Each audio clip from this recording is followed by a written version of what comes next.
everyone, it's Stephanie here and welcome back to another video. Previously this week I shared a Christmas floral card. I have one of them here on screen. I actually showed two in the video, and I showed how I used the new Fantasy Floral stamp set to create a holiday design by using holiday colors and adding snow over top of the flowers.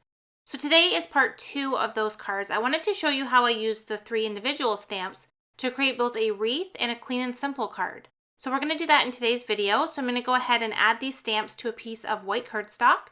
I'm going to stamp them with my Misty stamping tool, and I'm going to use a Copic friendly black ink. So in this case, I will be using Extreme Black. I'm placing the stamps in a row on the cardstock panel because I want to stamp this continuously down the whole panel so that I have 4 of each of the flowers. So I'm going to stamp the first set first. So I'm going to kind of rub my hand over the stamp since I haven't used these before. This just helps for the stamp to cling to the ink a little bit better. And then I'm going to grab my ink, I'm going to drop it and get a little bit on my fingers, and then I'm going to go ahead and work on the stamping.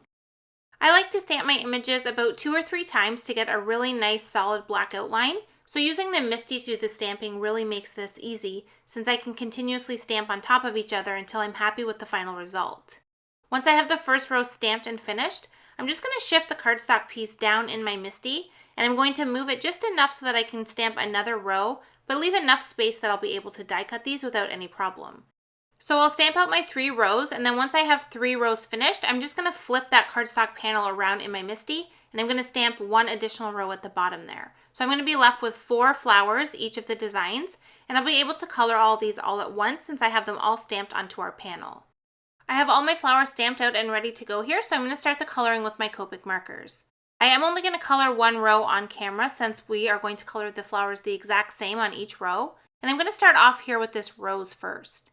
When I did the first set of floral cards, which I shared on a previous video, which I will link here so that you can check that out if you would like, I used a color palette of red, turquoise, and white. For this card here, I wanted to use more traditional colors. I didn't want to use turquoise on my flowers. I wanted to have actual flowers that were real, and I'm not really sure that there is turquoise flowers. So for this card, I wanted to keep just greens and reds, and I'm also going to incorporate that white once again.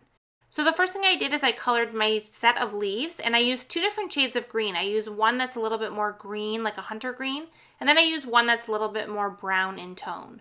I used the same brown colors on the little sprigs that I used on the first 2 cards. And now I'm going to go ahead and color out my flowers.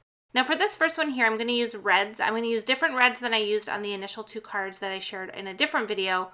I'm going to use deeper reds on this one so that we have a really nice dark red rose. And I'm just going to kind of go back and forth with my lightest, medium, and dark colors until I have some really nice shadows and contrast with those markers. I decided I wanted to do the smallest flower red as well since I didn't have a lot of options in color since I wanted to keep this Christmas related and I wanted to use traditional colors. So to kind of make this one look a little bit different, I used lighter shades of red. I used the 2 lightest colors that I used on the first flower, and then I incorporated one more even lighter onto that flower. Once I had that one done, I can move on to this large flower here, and this is the one that we're going to color to make it look like it's white. Now, I'm not a professional at coloring white with Copic markers by any means, so I'm not really sure if this is how you should do it, but this is how I tend to do it when I'm trying to make it look like it's white. I just take a gray in a couple of shades, one really light and one a little bit on the darker side, and I just kind of add that little bit of gray to the edges of the flower petals and kind of pull out that color with my lighter gray to blend it out a bit. And I'm happy with the results. I think it is giving me the look that I was going for. So I went ahead with all of the markers and I finished coloring everything until I had all of our flowers colored. And now that we have the coloring done, we can go ahead and die cut them. So I did do that off screen as well. So now we have all of our flowers colored and cut out, ready to go on our card design. So I have a piece of white cardstock here, which measures 4 inches by 4 inches. So it's a square size card.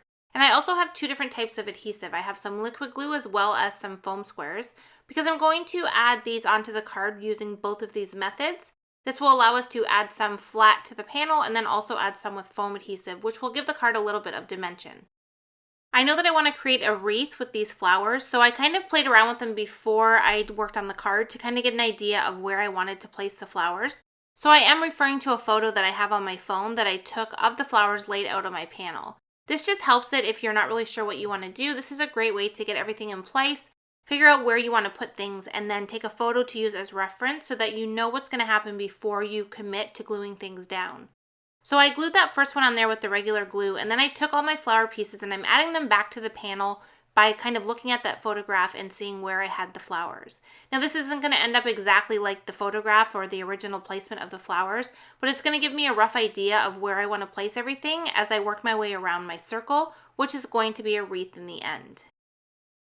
And you can see as I work my way around the circle, I do kind of put things down and then very carefully lift them up when I realize that I want to kind of tuck something underneath. So just kind of press lightly when you're adding them to the panel until you have everything exactly where you want it. Then you can do a final push down on everything to make sure it's really nicely adhered.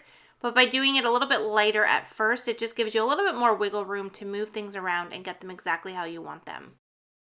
And since we are doing a wreath design, we have a lot of layering and overlapping of the flowers. So I did try and make sure that I had at least one of each type of flower at the top somewhere on the wreath so that you would fully see each of those individual flowers. I'm going to use the hand letter holiday greeting stamp set to stamp the sentiment in the center of the wreath. So I picked out this joy word, which fits perfectly in that open area. And I have some berry stamps here as well that I was originally going to use, but I changed my mind and you'll see that in a bit here. Now before I stamped this out, I decided to turn the panel to see if I liked the wreath a different way. And I actually liked it upside down, so that white flower was originally at the bottom. But when I put it into my MISTI and kind of placed the sentiment on it, I thought it looked so much better with it this way, so I decided to turn it and have the white flower at the top, and the joy word fits perfectly in that space now. Now that we have the sentiment on there and our wreath is finished, I'm going to add some final little details just to kind of spruce it up a little bit. So rather than use those berry stamps like I showed on the stamp set, I decided to just use my stickles and squeeze out some little drops around the wreath area. So for this one here, I'm using green stickles and I'm adding a little bit to the center of the lighter red flowers. And then I'm also adding some dots around the wreath until I was happy with how many I had there. I also decided to add a little bit of sparkle to the leaves on the card as well. So I'm using crystal stickles, which is a kind of like a clear stickles, but it has like an iridescent look to it. And I'm just adding these to the top area of the leaves and I'm using my finger to kind of move it down over top of the leaf. And this just gives us a little bit of sparkle to really make this card shine. Since we're not going to add snow or anything to it, we're going to leave it just as is. Now while that dries, before we add it to the card base, I'm going to take the extra flowers that we have here and I'm going to create a second card. So I have a cardstock panel that measures 4 inches by 5 1/4, and I use the Sending Holiday Joy sentiment from the Merry Moment stamp set and just stamp that directly onto the panel. I'm now taking those 3 flowers that were left over and I'm just going to position them onto the card front directly over top of that sentiment. I use liquid glue to do the white and the lighter red flower, and then I'm going to use some foam adhesive to add the darker red flower just to give it a little bit of dimension. And then once I have all 3 of my flowers placed on the card there, I'm going to take stickles once again. This time I'm going to use silver, and I'm going to put a few dots around the flowers just to fill in some of that white space. And now we have a second panel that can be turned into a card just by using those extra flowers that we had from that first card. This card was definitely an afterthought, but I loved the final result, and I love that we ended up with 2 cards by coloring all of those flowers in. So now all we need to do is add both of the panels to a card base. I am putting the adhesive directly on the card base because I'm not quite sure if the stickles are dry on both of the cards. So I'm just adding it directly on there and then placing the panels over top and pressing down to secure them in place. The last thing I'm going to do is I'm going to add some snow to the simple card. I decided I didn't want to add any of that snow detail to the wreath card. I really like the colors of the flowers and really wanted them to shine through. But on the smaller one, I thought it looked really nice to add that snow over top of the flowers. And now we have 2 different card designs that we created that are kind of a follow-up to our last video where we've used the Fantasy Floral stamp set to create holiday cards, even though it's not necessarily geared towards the holidays. I hope these videos gave you some ideas on ways that you can use your floral stamps to create holiday designs. As always, I appreciate you being here for another video, and I hope to see you again soon. Thanks for watching.